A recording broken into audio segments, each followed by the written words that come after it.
Hello, it's Andrea. Happy holidays. We are taking a little bit of a break today, but we have a wonderful bonus episode for you. This is my unabridged interview with survivor Jordyn Hope that we did earlier this season. So please enjoy this episode, and we will be back next week with the first episode of our 3-part season finale featuring my interview with Dr. Sally Smith. Hi, Jo.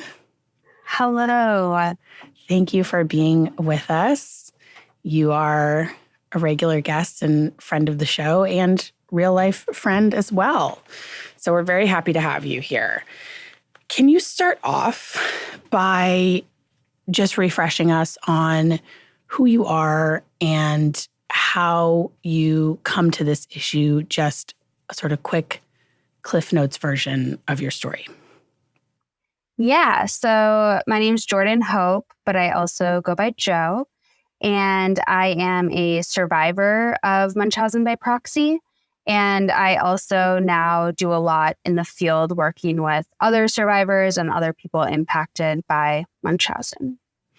And tell us just a little bit about how you came to understand what had happened to you throughout the course of your childhood. So growing up, I had no idea anything about Munchausen by proxy. I thought I was sick my entire life. I thought I had rare blood diseases and asthma and a bunch of other ailments. And it wasn't until I was, I believe, 22 or 23, and I was in a abnormal psychology class for school, and our professor started talking about what Munchausen and Munchausen by proxy were. And suddenly I was flooded with a bunch of memories, and a bunch of pieces just kind of clicked together. And I got my medical records sent to me, and there had been reports made specifically about Munchausen by proxy, and page after page of my medical records very blatantly showed the abuse that I had gone through.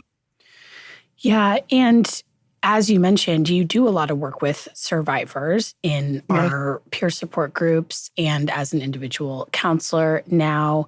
So in your experience, hearing from those folks, do most people have a similar experience where they realize sometime in adulthood that they were victimized, or do they have a sense of it when they are actually kids in the house? Absolutely not. Usually, I mean, there's a lot to be said about when you're a kid, you couldn't really have these realizations because you have to believe that you're safe in the home that you're in, regardless of the abuse that is going on. And also, you don't know it's not normal until you know it's not normal. So a lot of survivors I talk to, I mean, some people find out in their 20s, 30s, 40s, or later, and it's really sad to see. But a lot of people, there's been people who have had very similar situations where they were in a class in school for psychology, and that's when they first even heard the term and things started to click. So a lot of similarities for people with that. You at this point are years out from that initial revelation, and you are still trying to make sense of your health and what is real. Is that right? Yeah, I just a few months ago found out that I never had asthma. And that still is a hard thing to be working through. I still have asthmatic-like symptoms that come up and that I have to kind of find new ways to work through and deal with. But there's a lot of different things. I mean, just yesterday, I learned that something that I thought was going on with my body that I had thought was just a normal thing is actually probably related to this vocal cord dysfunction that was caused by my mother's abuse. And so it's all these back and forth of still trying to learn some things that aren't real and that were just abuse, some things that I thought were normal and are actually parts of different struggles and chronic illnesses now that I do have, and trying to figure out where they all come from. So one of the things that comes up a lot in this case is the psychological components of pain. And we're going to unpack a little bit of that a little bit later. But saying that something has a psychological component doesn't mean it's not real or that you're not feeling it. And so what were, like, now looking back, knowing that you do not have a diagnosis of asthma, which your mother, in my recollection, represented to you that you had not just asthma, but like severe, life-threatening asthma. Absolutely. Yeah, it was severe asthma. I couldn't run more than a few blocks without ending up in the emergency room. I was on steroids and nebulizers and things like that to try to manage. And so now, sort of looking back, knowing that underlying diagnosis was not actually real, I mean, how do you look back on those incidents where you were having a, quote, asthma attack, or where you were having an incident and you were brought into the ER? And I mean, what sort of, like, and I imagine that is really sort of a complicated thing to look back on some of those memories. Yeah. What do you kind of make of what was maybe going on with you that convinced you at the time that you were having really these symptoms? Because you were not you weren't, quote, faking symptoms. You were having it, but it's sort of more psychologically complex than that. Yeah. So it's interesting, like, looking back at it, because I mean, the doctors, I had a whole chart of these are the things to do when you're in this zone or when you're in this zone. Like, I had an asthma plan that the school had and things like that I was supposed to follow. So looking back at that's always interesting. But I think when I look back, I think it was just anxiety. I think I was having like panic attacks or anxiety attacks. And that combined with vocal cord dysfunction, a lot of times vocal cord dysfunction can be misinterpreted as asthma. And there are like some differences. Like, for instance, my issue has always been breathing in. And I guess with asthma, oftentimes it's breathing out. That's the problem, which I didn't know until very recently. And the vocal cord dysfunction, that can be caused by things like acid reflux, which was caused by the induced vomiting that was going on in infancy. So it makes sense where it would have all come from and where even doctors would have been confused by some of the symptoms. But when I would go to the doctor, to the ER specifically, they would often put in my notes or tell my mom that I wasn't having an asthma attack and that it was anxiety. And then she, of course, would make a really big deal out of it and would tell me about it. And then I would think, oh my gosh, they don't believe me, but I couldn't breathe. Like, I clearly wasn't okay. And so then people constantly trying to tell me that I was like faking asthma when I really couldn't breathe and was really having struggles. I would sometimes fake symptoms in a way. Like, I would have more anxiety and I would end up having more breathing struggles because I wanted people to just be able to help me because I didn't know what was going on.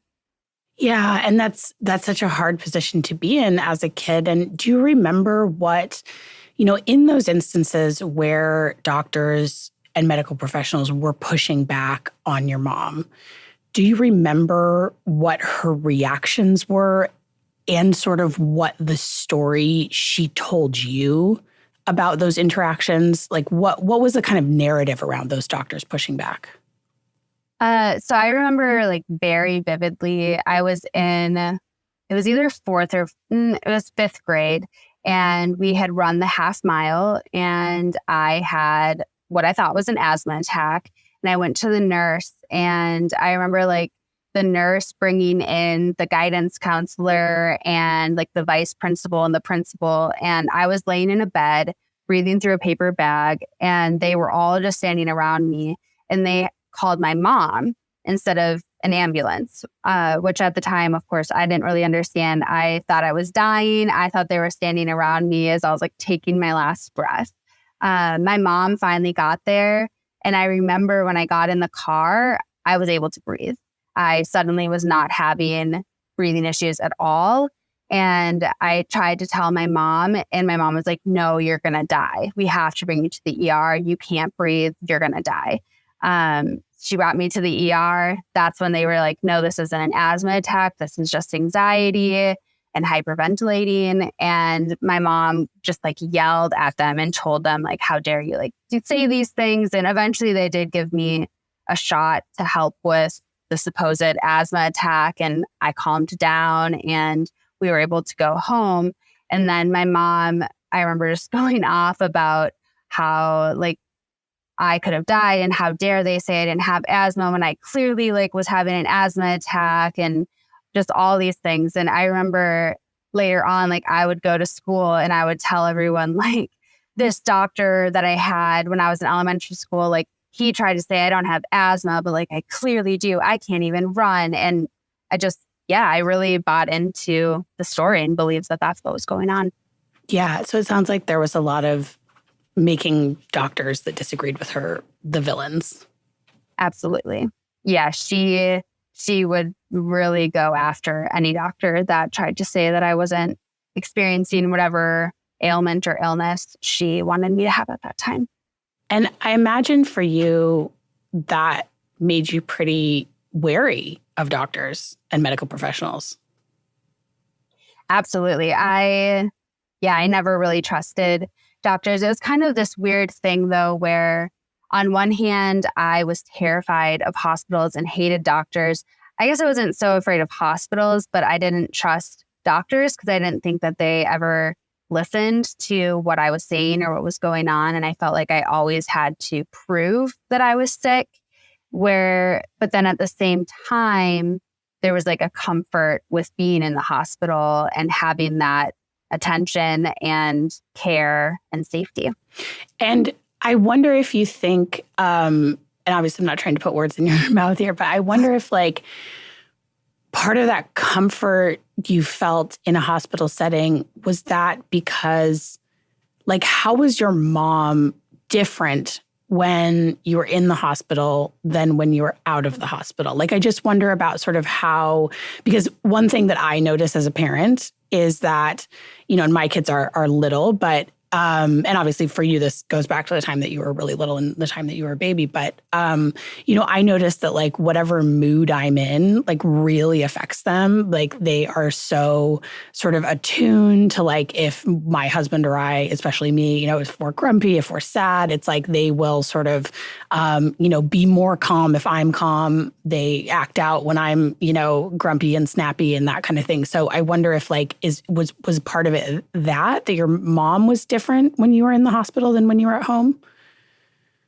Yes, I think there's a couple of things. I think one, that's like a really big thing. I think at home, the memories that I have of mom she was like very distant or very much like on top of me. Like there was really no in between. It was always either just straight neglect or like she would be passed out on the couch holding me down and I wouldn't be able to move. So there was like two sides of it. And it was always when mom wants to pay attention. If I jammed my thumb in 4th grade, and when I tried telling her, like, she didn't have time for it. It wasn't going to get her attention in that moment. And she was on the phone with a friend or something like that. And so it was just like, wash it off and like, stop crying. And I like really needed her in that moment. So it was always, but then like a lot of times I would want to be playing or doing something, but then she would be telling me that I was sick or had a concussion or had something wrong and needed like that attention. And so I think in the hospital, one, she still was very hovery and was very like right there in everything, speaking for me and all of that, but was nicer seeming. She seemed to be kinder towards me. And I think at the same time, the hospital safety was like the one time that she couldn't be harming me and that I would kind of have space from her in some respect because I would be with the doctors or things like that. I would have food. I would have, all those different needs taken care of. because you were in a position where you were isolated with your mom a lot. And so Yes, maybe it was sort of that security of having other adults around that also was part of it. That's really interesting.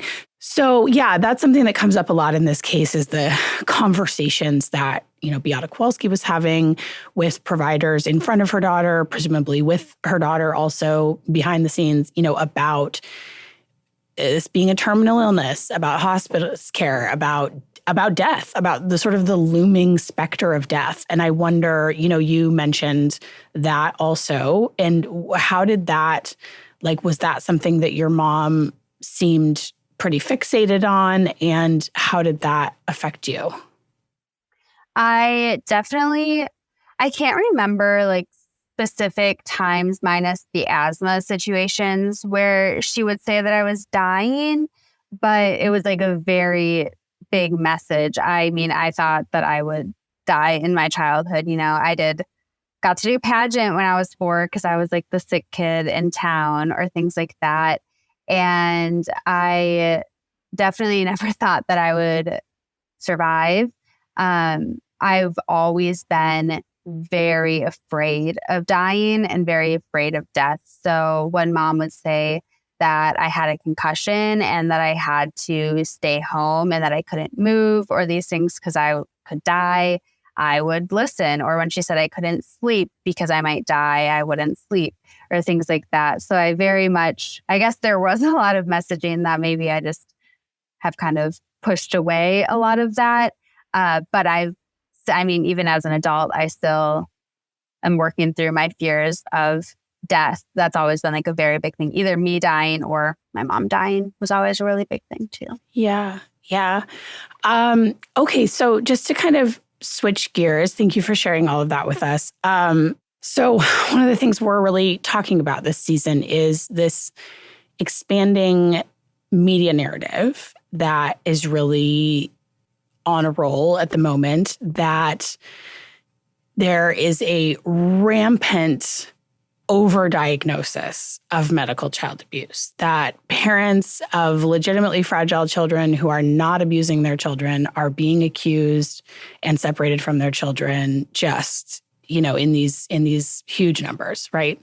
And I wonder, both as a survivor and as a person who is working in the field, who honestly, you have probably talked to more survivors than anyone else in the professional sphere. I mean, something both you and I know from our work with the APSAC committee, of which I'm a member and you are going to be a member soon, is that people have not studied survivors. And that's not because those professionals don't care. It's because there's just been a limited amount of sort of resources devoted to this. But we are, you and me and B. Yorker, you in particular are really on the forefront of talking to so many survivors, and you sort of have information and data that at this point is new, that nobody has collected before. And so I wonder what you have to say about that narrative of these false accusations are happening all the time.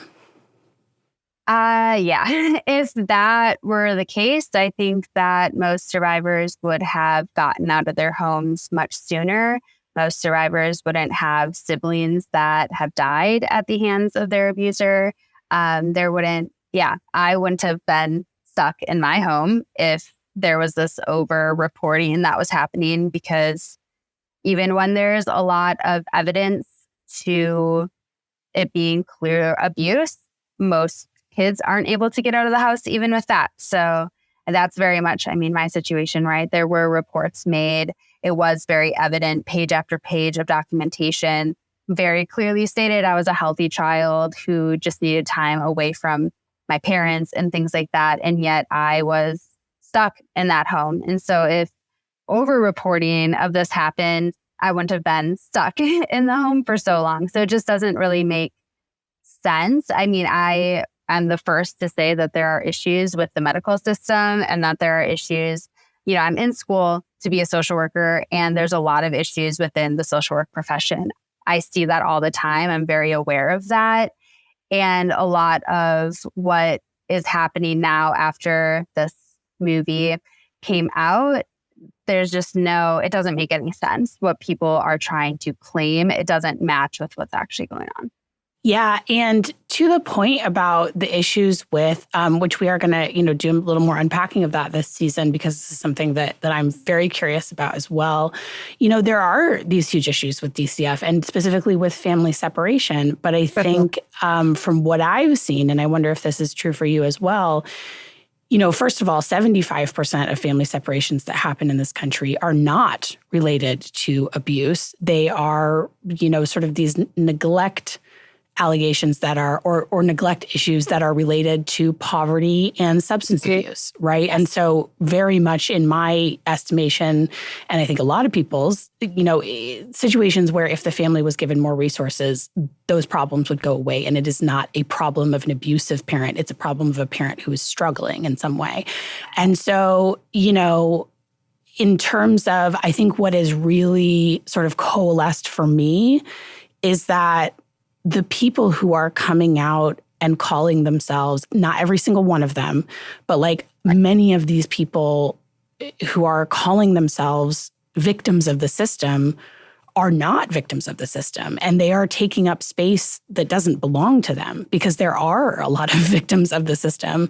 And it's not related to medical abuse overdiagnosis. And so I think it's offensive on these two levels, right? Yes. Like, number one, that I don't think it's happening. And I think it's making children less safe by saying that it's happening, and it's making parents scared and all of that. But it's also taking, resources, and it's taking air out of the room from people, who have lost their kids because they were born with marijuana in their system, or because a social worker came to their house and they didn't have enough bedrooms for however many kids they had in the house, and like stuff like that, where those problems are comparatively so fixable compared to this, right? Which you have to have both you and I know, just from having talked to all these people, like, you have to have so much evidence to get anything done. And in that case, it's usually, we know of situations where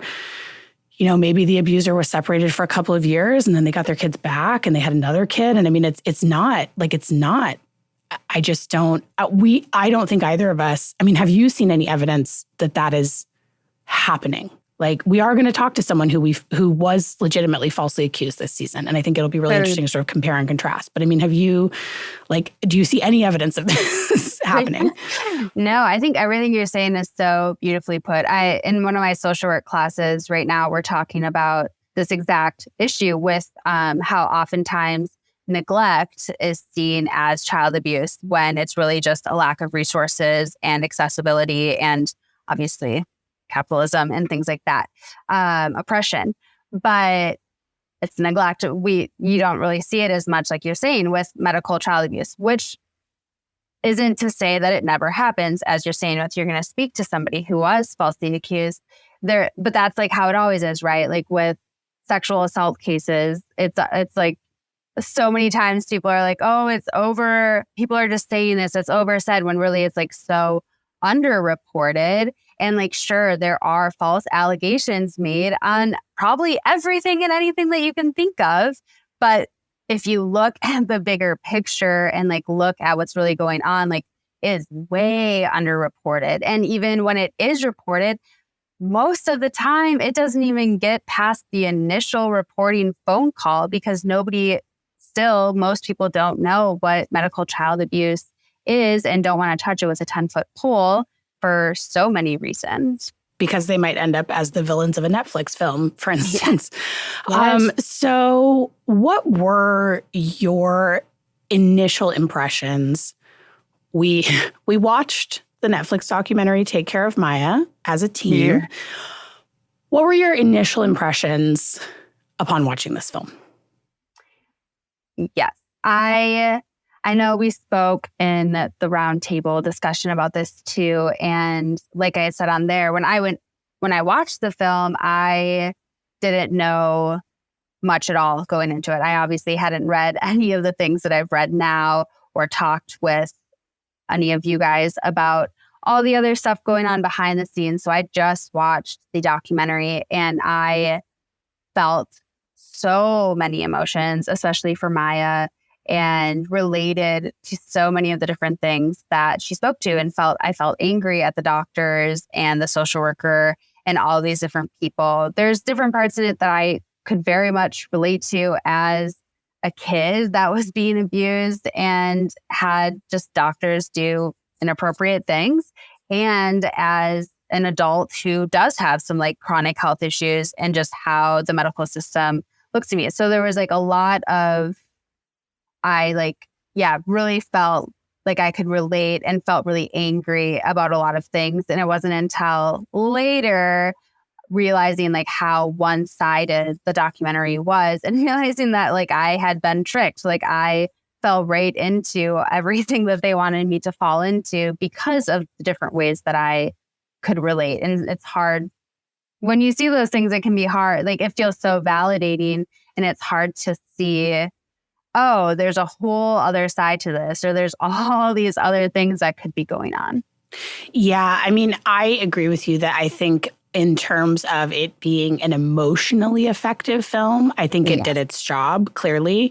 And they pointed you to it's sort of like, look at the thing we want you to look at. And, there was a lot of like dramatic music, and they played the 911 call, and they, showed all these pictures of them as a family. And I mean, it's really like it tugged on the heartstrings that you wanted it to tug on.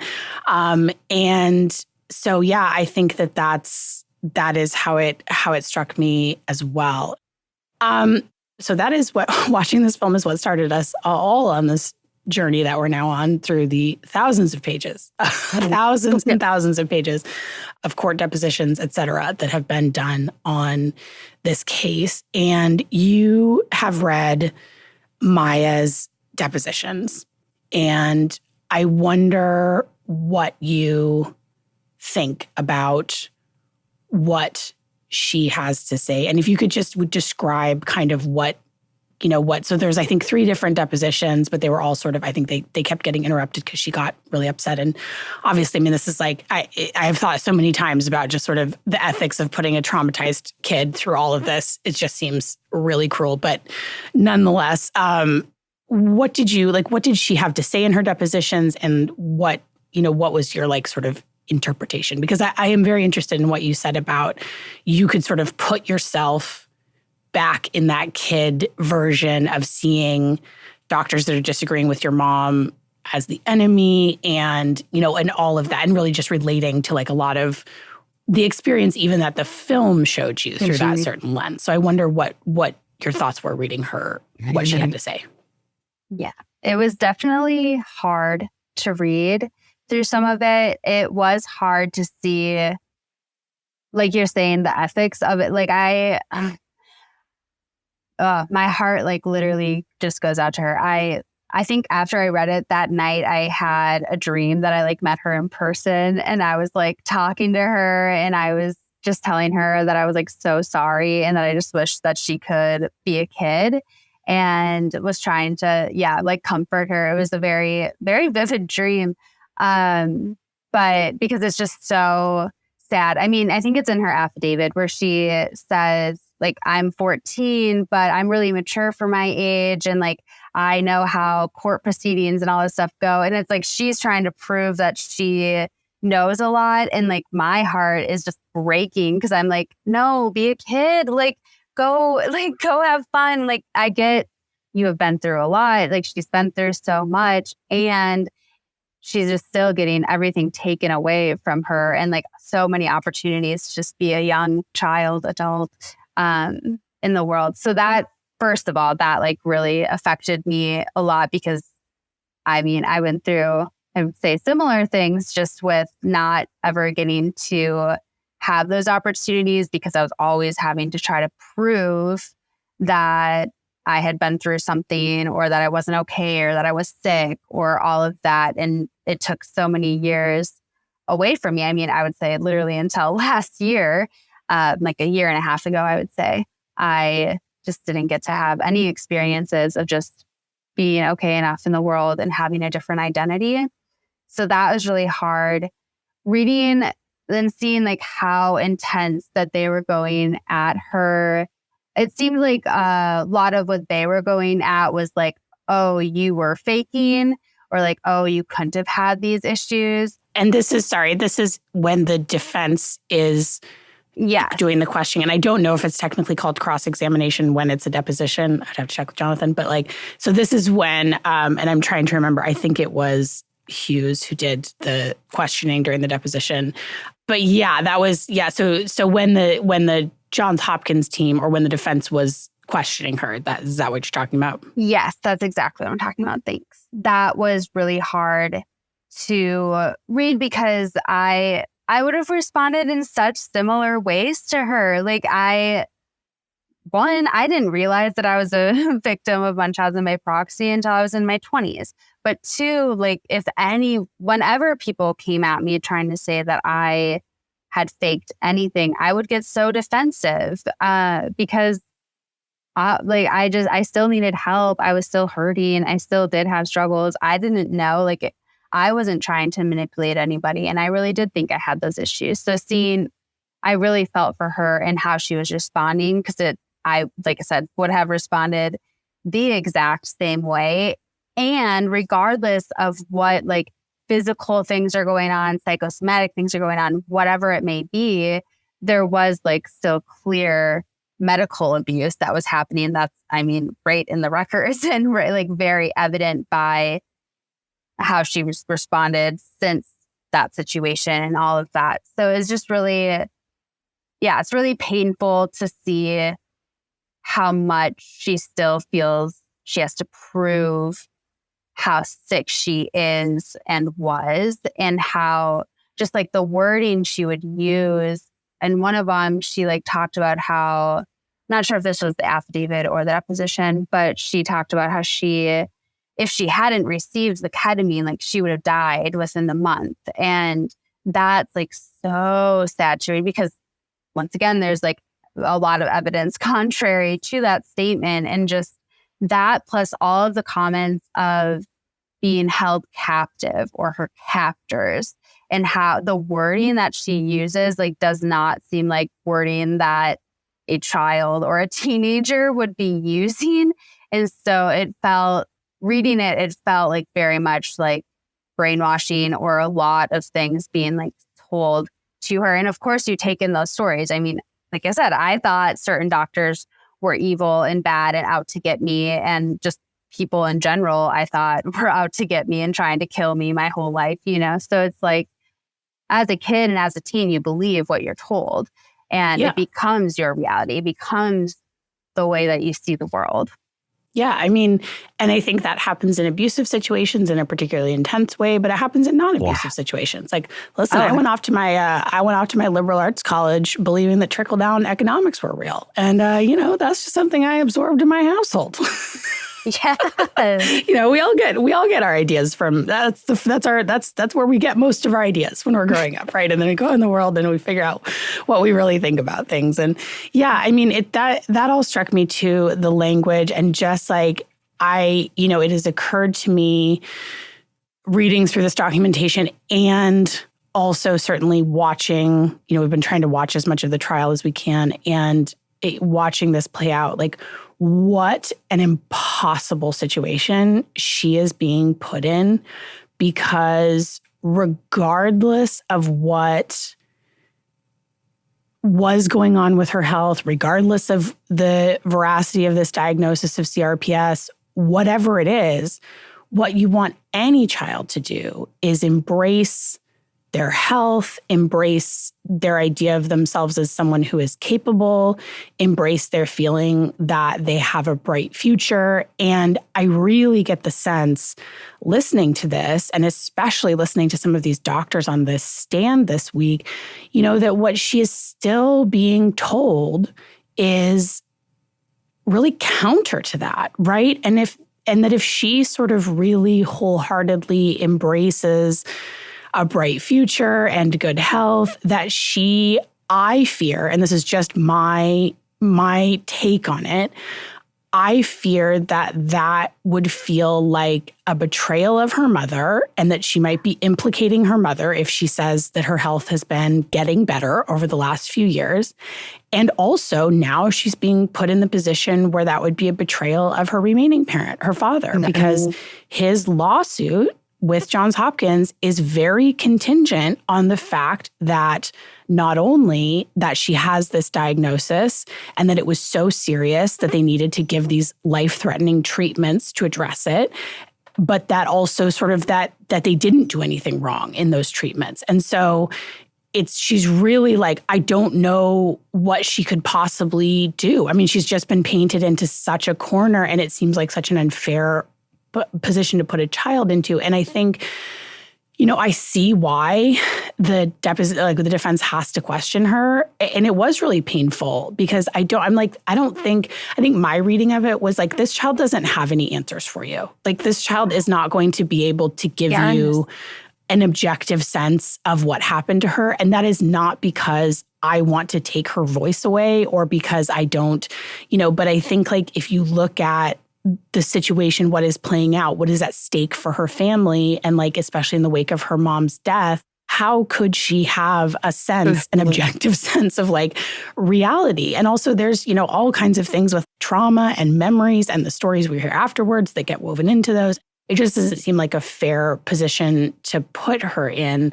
And my heart just like really breaks for her. And I think in some sense, she's right at the center of this. And in some sense, she's completely lost in it. Like, her and her well-being has been completely lost.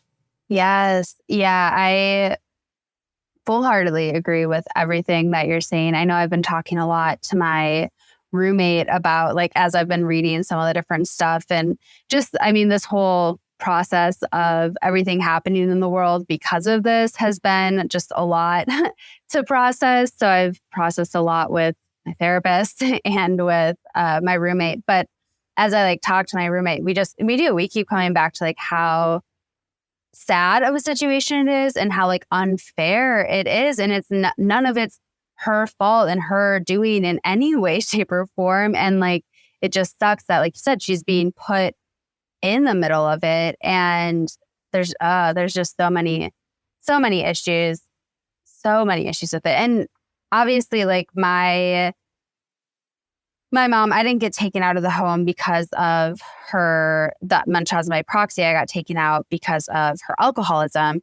But even just as I was an adult, I had to stay sick for a long time to meet financial needs, to meet basic housing needs and things like that. As I was homeless from age 16 to 18, I had to be sick so that I could get help in different ways. And so it makes so much sense to me why she would have to say, there is no other option for her given everything that's going on in her environment. People are sort of making her this figurehead of the falsely abused movement. And I just think that's so wrongheaded. And I will say it more plainly than that. I feel like it's exploitative of her. Mm-hmm. And I really question how Jack Kowalski could think that this is the best, because this is drug on for 6 years now. And so and who knows how it's going to sort of play out from here, but it just to sort of have her revisit this again and again. And I think there were some questions, one of the things that struck me in, and I don't know if this is a piece of documentation that you read, but one of her, but I did want to ask you about it, just this piece of it. So Dr. Wassenaar, who was a general practitioner who saw both Beata and Maya Kowalski, and he saw them for sort of a year and a half period of time, I think, because it was after they moved. He saw them 5 times. I think he had a total of five visits with Maya. And he's testified on behalf of the plaintiff, so on behalf of the Kowalskis. And he said in his affidavit that he thought Maya, and who was at the time 9 years old, thought that she was really quite independent and wouldn't be subject to pressure from her mom.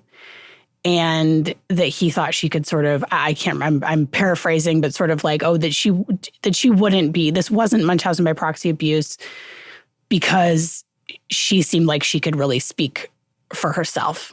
I mean, how does that land for you? I did not read that yet. But hearing that, I feel a lot of things. I was that kid. I was that kid that seemed very mature, that was very independent, that, was very, I mean, my sister is 12 years older than me. So I was always hanging out with her and her friends. I was always with people way older than me and always was able to like fit in and mask in whatever way.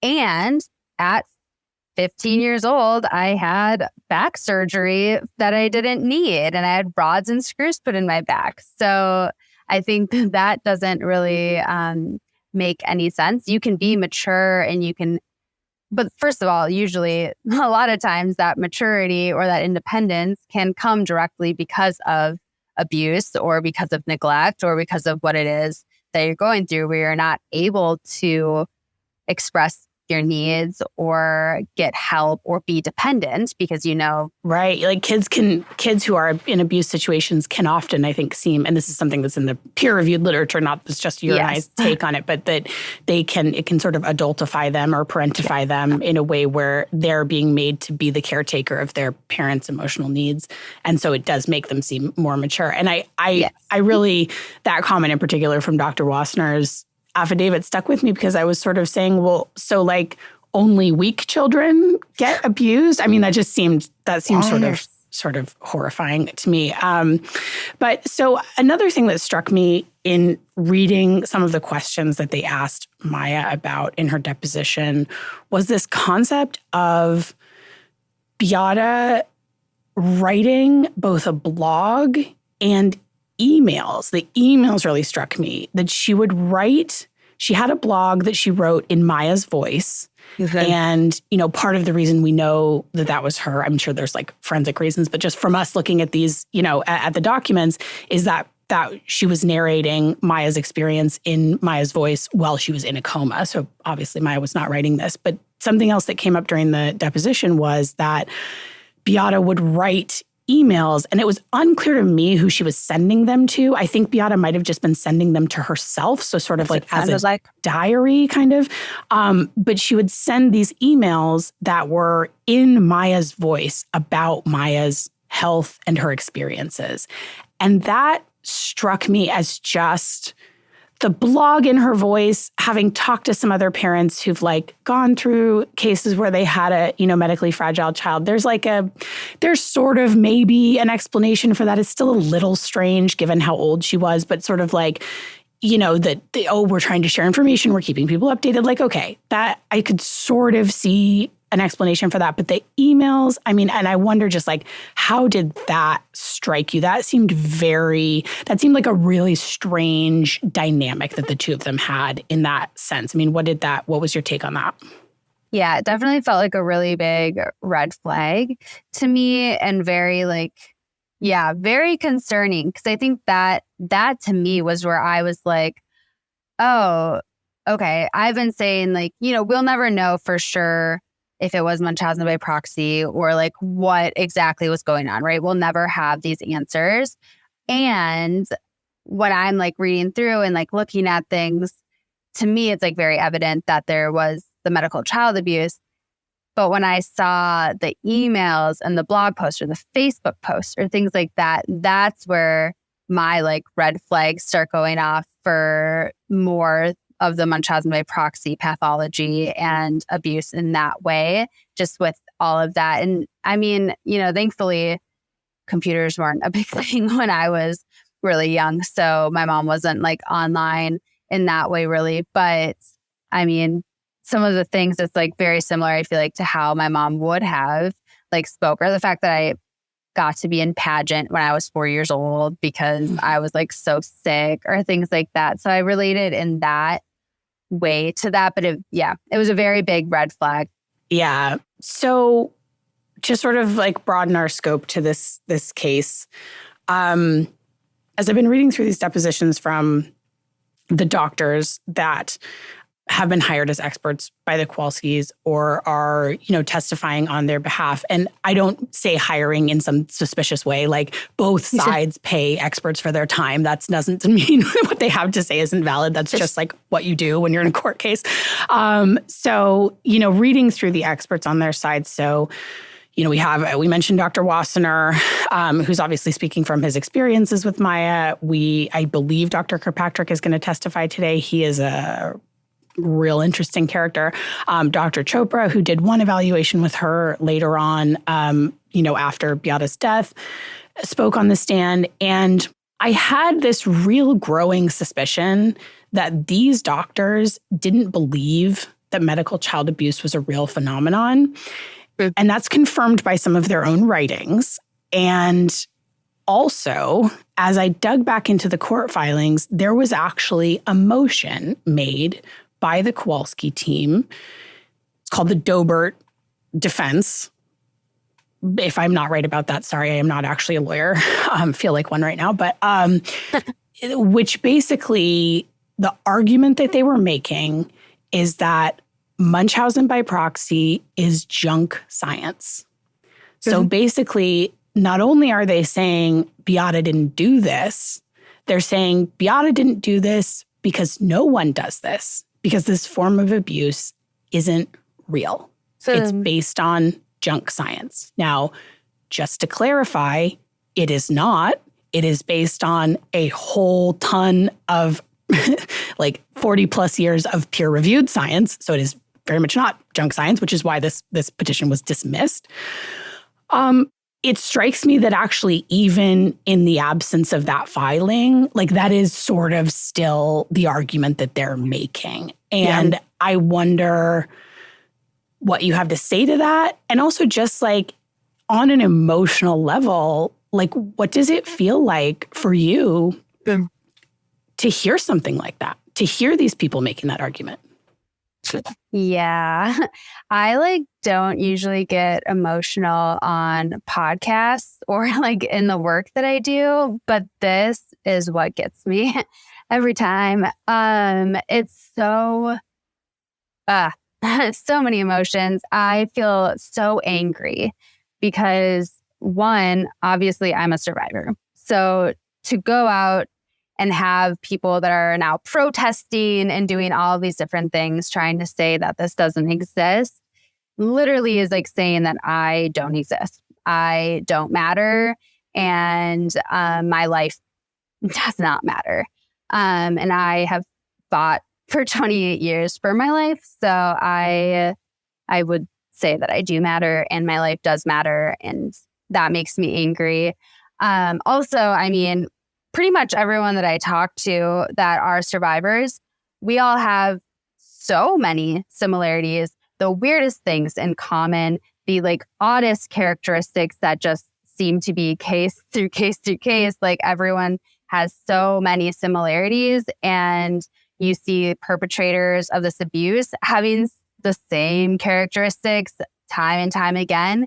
So if it didn't exist, you just wouldn't think that there could be red flags or that there would be all these obvious signs and similarities when you've never talked to these people and suddenly you just keep hearing the same things over and over again. So it's clear that these people are not talking to survivors and don't want to hear these things. I mean, yeah, I know that I work in the field and I'm a survivor and I work with survivors. And there's so many times that I will be like, did I make this up?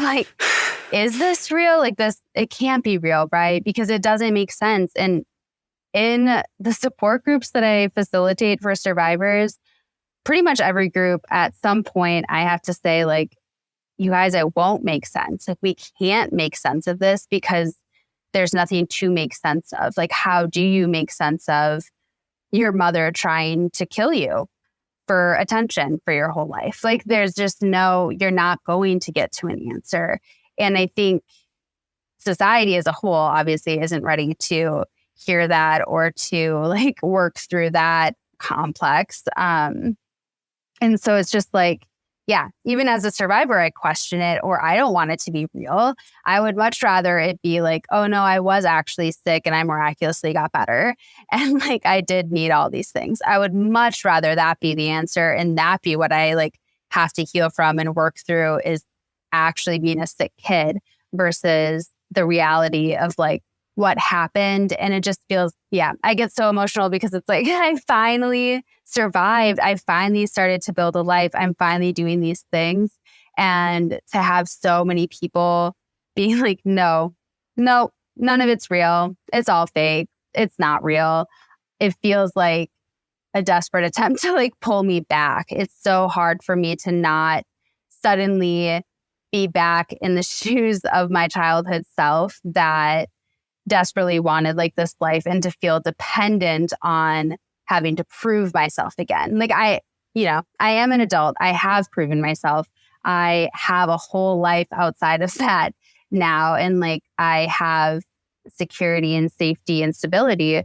But as I keep hearing people doubt that this is real, it feels like I'm just a child having to prove myself again, and nothing I will ever do, because apparently my life isn't enough proof. So it feels like nothing I ever do will be enough to tell people that I was hurt and that I was abused and that I wasn't sick and that I deserve more. Yeah, I mean, it really, I'm so sorry. I mean, it's horrible, and it's an erasure of a whole group of people who've already been through so much. And I think, part of why this narrative is activating for all of us, because it's activating for me too, because it's not the same, my involvement with this. But, I've had a lot of people, including some extremely spicy emails from my sister's attorneys over the years,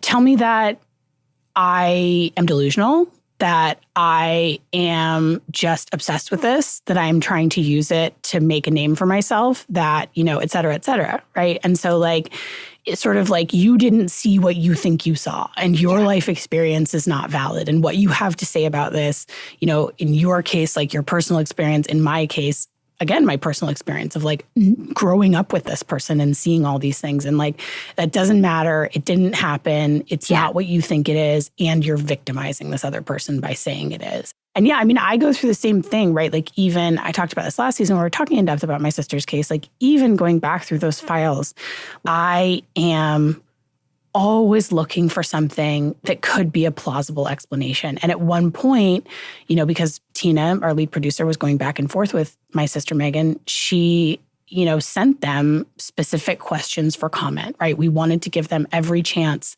to say anything that they have to say. We've always been open with that.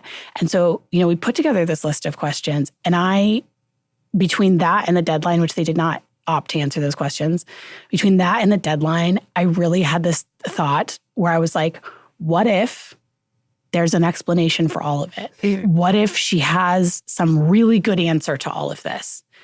And it's like, because there's part of you that still wants that. And I think what I want people to understand too is that like, we go through this, doctors go through this too. Having one of these cases on their hands is a nightmare, partly because it can play out like this one has and ruin all of their reputations for the rest of their lives. Also, just because they've had their trust violated, they've been used to abuse a child, that's horrific for them. They would much prefer that there is some logical medical explanation for what is going on with the child than that it is abuse. Yeah. They are not out there hunting and trying to make a case for that abuse. That doesn't make any sense. There is no motive for them to do that. It just creates problems for them. And like, then they have to deal with trying to help a child in a system that's like not built for that. And so it's nobody's idea of a good time, So yeah, and I just worry about like the effect that this has all had on having on all survivors that are hearing this story. And I mean, I think you and I can both speak to like, we did the pilot group of survivor peer support group together. We co-facilitated that. And like, having that experience of like listening to people tell their stories and just like watching everyone's face and being like, what? Like, me too, me too, me too, me too. And just like where the patterns are so similar. And for me, like the first time I met the APSAC committee, which was the first time I met anybody who knew anything about it, like telling them my story and being like, are you guys ready? I have a crazy story. You're going to be so shocked. And then just like watching their faces be like, yep, check, check, check. And just like they'd seen everything before. And so, yeah, again, like to then be told, oh, yes, this incredibly similar thing happened to all of you. And yet it's not a real phenomenon. It doesn't exist. Okay, so just a couple more questions.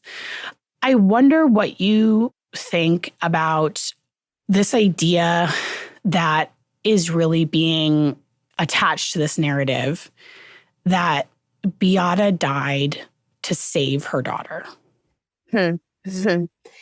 Yeah. A lot of thoughts. I think my brain's like, there's so many thoughts. My mom has attempted in front of me a decent amount of times. And there's always two stories with my mom where it was always either like,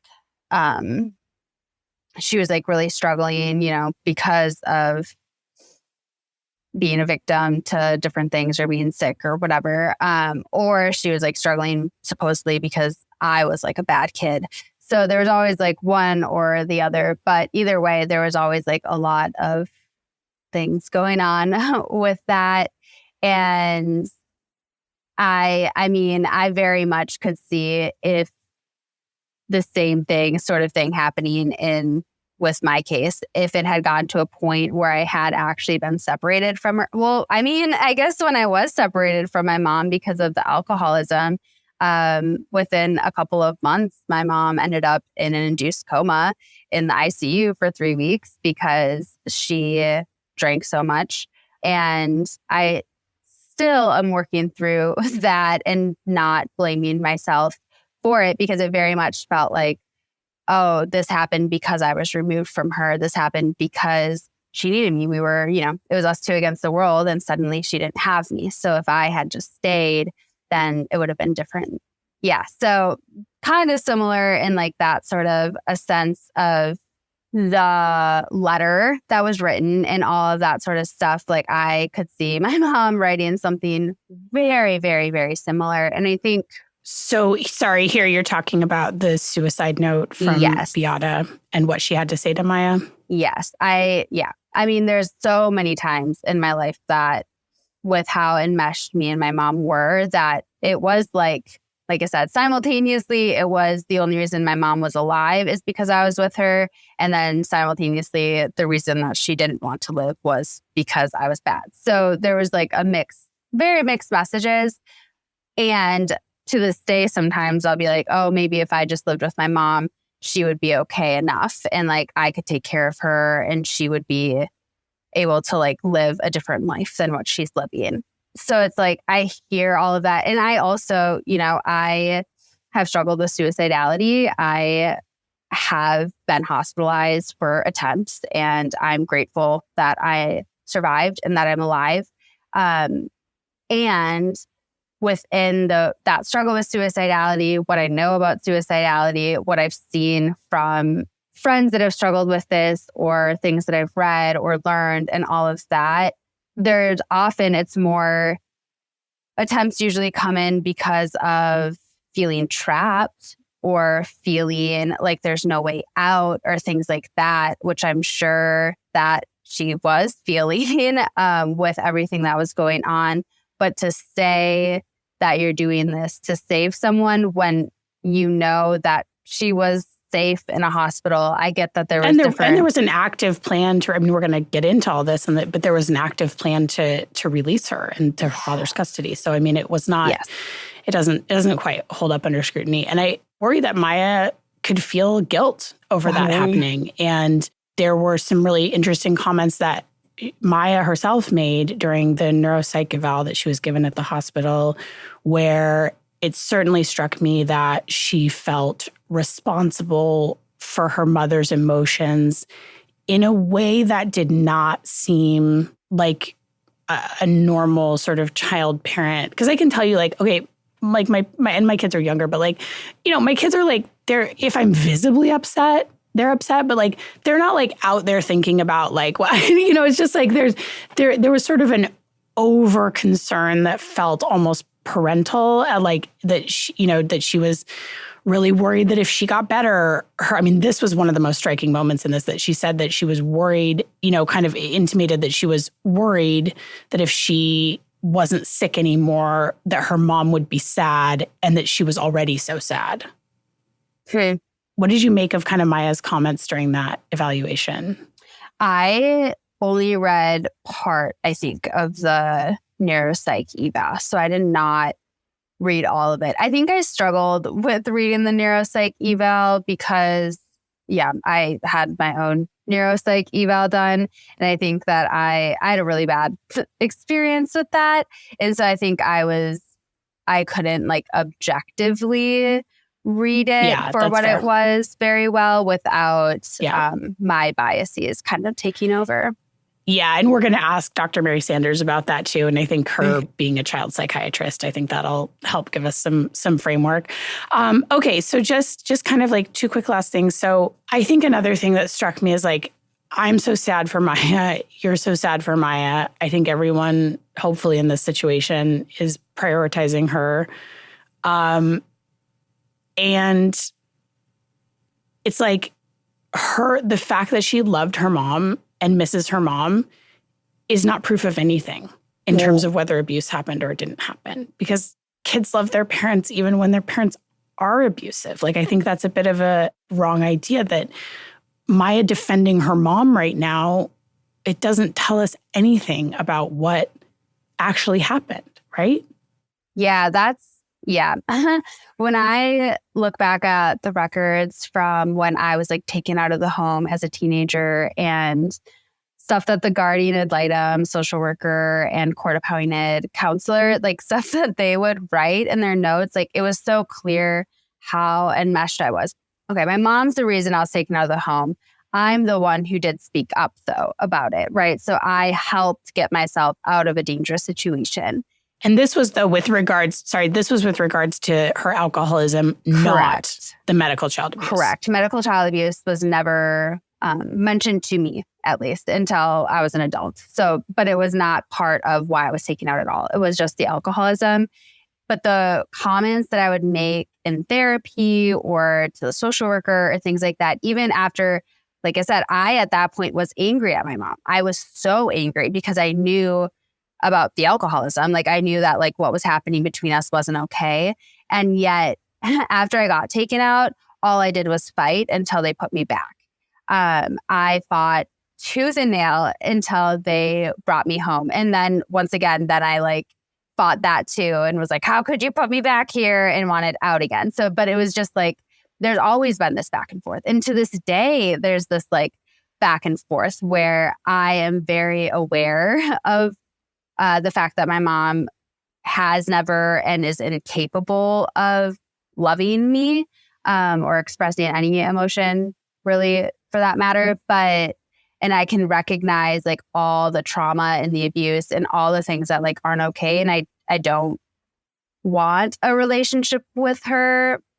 And on that same note, I still love her so deeply and will sometimes *67 call her just to hear her voice. And then I'll hang up because I just need that comfort that I think I'm like getting from that. And I still, like I said, if she called and said that she loved me and she was sorry, there's so much in me that would want to move back in with her and take care of her.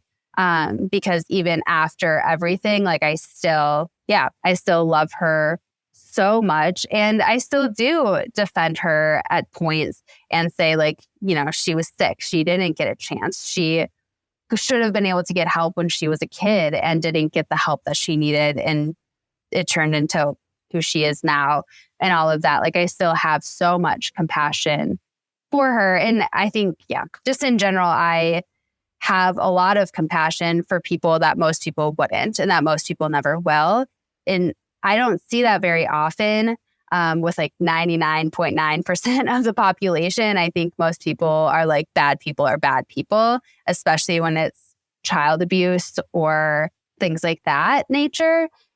And I see this a lot with survivors of having this like different level of empathy and compassion that you just don't see in other people, which I very much attribute to the violence. And I have like a sticker that says like, you'll never know the amount of violence it took to become this gentle.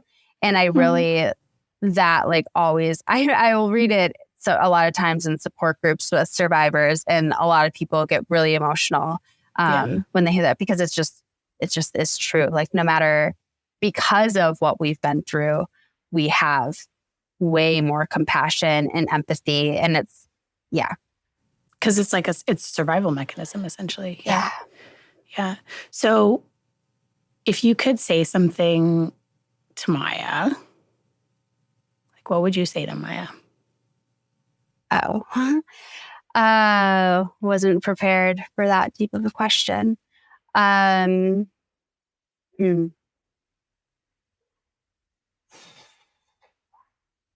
Getting emotional again, but if it's okay, we're a big feelings show, so can't not have big feelings around it all, I guess.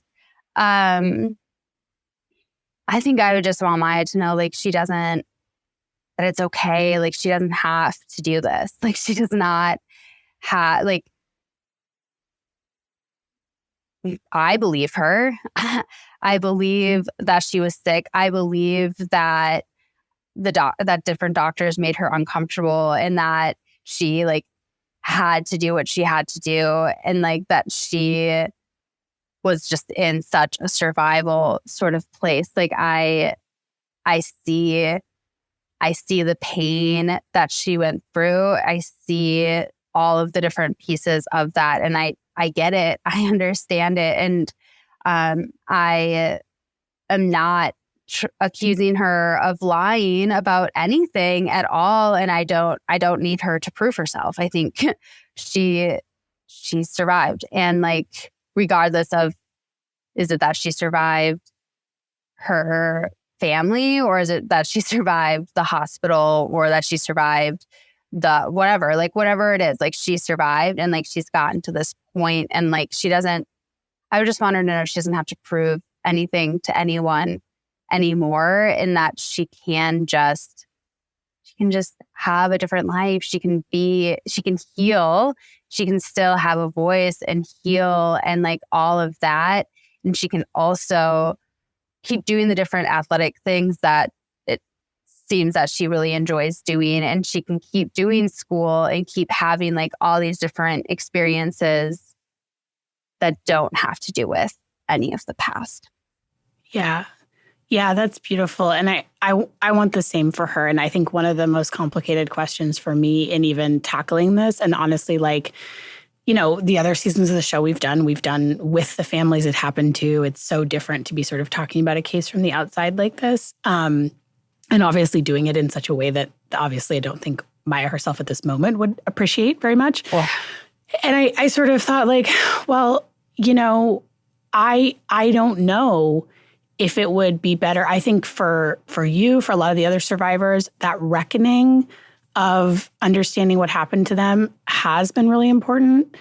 But part of that also is because their parent is still alive and they still have to deal with that person, and they need to like understand that person for what they are. But as Beata is not, I sort of, and like, it's not my place to say what's best for her, obviously, but like, you know, I sort of wonder like, maybe whatever story she needs to tell herself about what happened to be okay is fine. And she just needs to like go forward and have a life. But I really hope that the status of being a celebrity victim is not going to define her, because now she has been on the cover of People. She has been in this Netflix thing.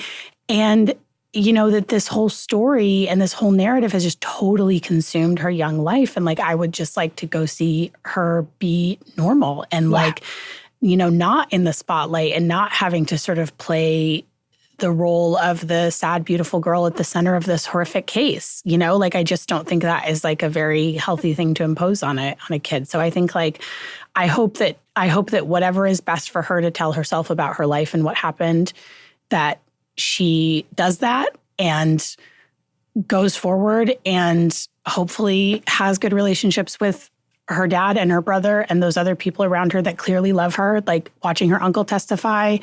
He clearly adores that girl. I think being put in this position of saying that this abuse is real and somehow we're against Maya is really horrible, because we're not. We're for her, and we want the best for her. And whatever she wants to sort of like do and is her own business, but I hope she just gets some distance from this. And just as a final thing, we talked about how this is kind of impacting you and the survivors that we know. So for survivors who are listening to this and who are not yet part of our community, number one, you are welcome. You can get in touch. But like, what do you want to say to survivors who are hearing this and feeling some of those things that you were feeling about sort of having their experiences and even sort of their entire identity erased by this narrative? Yeah. I think I've been thinking about survivors so much because I know I am far along in my healing. I am like, have a lot more separation and things like that, and understanding and all of that sort of stuff. And a lot of people that reach out, they're just finding out about that they went through this like within the past week or like within the past month, or it's more recent oftentimes. And so I can only imagine like if this has made me have panic attacks and cry a lot and like has really affected my like mental health and well-being, I can only imagine how it could affect other people to see these things or to hear what's going on and all of that. I think my biggest message to survivors is we see you and like we are fighting for you still. There is a lot of people that are fighting behind the scenes, on the scenes, everywhere. There's a lot of people that are fighting still, and that like we're not going to back down or anything like that. Like your life matters, our lives matter, and our stories matter. That's beautiful. Yeah. And I'll just add to that like we made this show to give, a huge part of the mission of this show is to give voice to this and give survivors a voice. So yeah, we want to hear from you if all this resonates with you. Well, thank you so much, Jo. Thank you. Thank you so much.